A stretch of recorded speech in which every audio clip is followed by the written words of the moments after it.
যারা আমাদের অত্যাচার করেছে, নির্যাতন করেছে, তারা পালিয়ে ভারতে গিয়ে আশ্রয় নিয়েছে, তাই না? কোথায় আশ্রয় নিয়েছে? ভারতে। ভারত সবসময় চেষ্টা করেছে বাংলাদেশের মানুষকে কি করে বিপদে ফেলবে তার ব্যবস্থা করবে।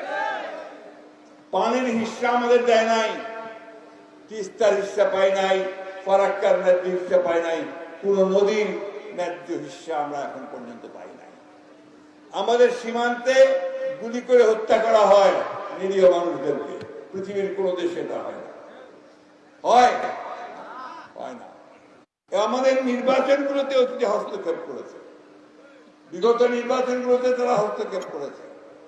তাই আমাদের খুব পরিষ্কার কথা, বন্ধুত্ব আমরা চাই, কি সেই বন্ধুত্ব হতে হবে সমান মর্যাদা নিয়ে এবং আমাদের আভ্যন্তরীণ বিষয়কে হস্তক্ষেপ না করে।